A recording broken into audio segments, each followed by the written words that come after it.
मतम कुइरबगी तुंगदा एहाक ngang जादना वही खरदी इमालोंदा ओइरबसु nganglage होय अहान nganglibase अखोय मसेनगी मरक्तता अदुम नैनदुना लेरगनी प्रधानमंत्री की मनाकोंग जौरोय होम मिनिस्ट्री की मनाकोंग जौरोय अदुमक्पु अखोयना खंथगदबा हिरम अमदा अखोय मसेन ज्ञान तामिनदबा यादबा मतांग ओइबना मितैलोन ngangjabani मयाम वरोबिरोय खली प्रधानमंत्री श्री नरेंद्र मोदी ना मणिपुर लाक्तबगी मरम अमदी मणिपुर हौजिक हौजिक तंगदु लेतादना नोंमगी कायदना इमा सिंगना लंबी सोरोक थोक्तुना पेंदबी खोलाव लावरिबा त्रोंग लावबिदा अंगांग अनि मिहाक थिना हातोकपिखिबगी पेंदबगी खोलावगी मरकसिदा प्रधानमंत्री असिना मणिपुर की मतंगदा वाही अमखक्तंग फावबा फोंदोकपदी लायरदना महात्मा वेस्ट बेंगल दा चलिबा इलेक्शन सिदा महाना झारग्राम दा चलगा झालमुरी चादुना मसाबु यामना खोइगी लेता लाइरबगी दमक्ता खंजबा मियोय मसाबा अमदी गंगा दा चतुना ही तोंगुना फोटो शूट तौबा पुनमक्से उरगा थमोय असे काय मयामना खलंगनी इलेक्शन दा असम दा यामना मखो पोंगना कांग्रेस की पार्टी की कैंडिडेट अमो ओइने चोंथोकलगा सना लेबाक मणिपुर दा थोइबा थौदोक वाथोक की मतंगदा शांति कुमार ngasi फाबो वा अमंगांगदे वा ngangrabsu मिलुदगी तारिबा पिरां थमोय कायना अइना खांगलिबसे मयामना सोइदनु बिरमनि हैन खली अदुबु ngasiदी पेंदबा कयागा लोइनना अयम हाइजरिबसिनी नरेंद्र मोदी ना मणिपुर नुंगसिबा नते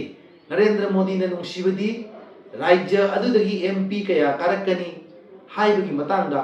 लोकसभा दा मागी एमपी मसिंग हेंगटनबा मेजॉरिटी ओइननबगी दमक्ता एमपी जाम्बा राज्य दा माना मियंग थंबनी मणिपुर दगी एमपी अहुम खक्तंग लाकनी खनबदगिनी अमदी कांग्रेस की एमपी लोकसभा की अनिखक लेरे राज्यसभा की बीजेपी की अम लेरे मणिपुर दा हेना महांगना वाखल थादरगसु मणिपुर हेना नुंगसिरुगसु मणिपुर दगी एमपी मसिंग हेंगलरोय खल्लगा महांगना एमपी मसिंग जामना लाकदबा राज्य सिंग दा महांगना इंटरेस्ट पीबनी मधुमंगनी वेस्ट बेंगल दा चलगा महांगना आइको इलेक्शन असिदा वेस्ट बेंगल से ngमदबा जाते वेस्ट बेंगल दा बीजेपी की सरकार सेमदबा जाते मरमदी मसिदगी MP मसिंग यामना लाकनी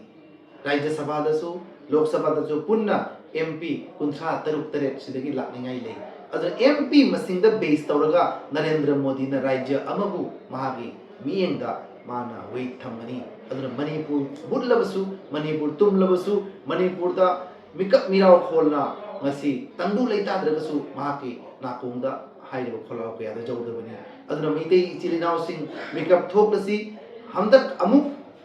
manipur da tanatana mafam khudingda delimitation tawbagi damakta makhoina silagiba mising thidoktana delimitation tawduna koigi choijaina na tariba mising bu amna choijaina halaga aikoi jati kanglu pikpa masing likpa jati sing mutatna bagi amu chal kaya Bharat सरकार सिल्ली मसी अखोइना मिकुप नाहुम सिंगना अखोइ सेनगदबनि हैन खल्ली अदुना BJP लेगा कसिना केंद्रदा लेरगा करी तौरी राज्यदा लेरगासु करी तौरी हैबसे मयाम खंगनरबा गक्तनी अदुना मणिपुर सना लेबाक्ता BJP की थौबुबो ओरिबा इमा इंदोन मरुक मपांग ओजा लाइब्रु सिंगना अमुक्तंगदी पेंदबगी खोलाव लावदुना राज्य असिदा थोइबा थौदोबा थोसे मसे पृथ्वीदा मफम अमतदा सुमाइना थोई हैबसे अइना उजदरी अइना ngasi फावदा उजदबनी अदुबु ओइदिम फिल्मसे अइखोइ पिक खरबा आसाम लेबा असिदा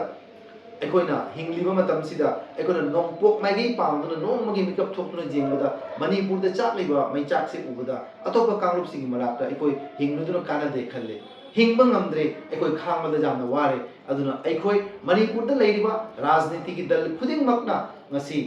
पेंदबगी खोलाव लावरी अदुबु बीजेपी की माइकैदगी केंद्र सरकार दा तक्सिन बगी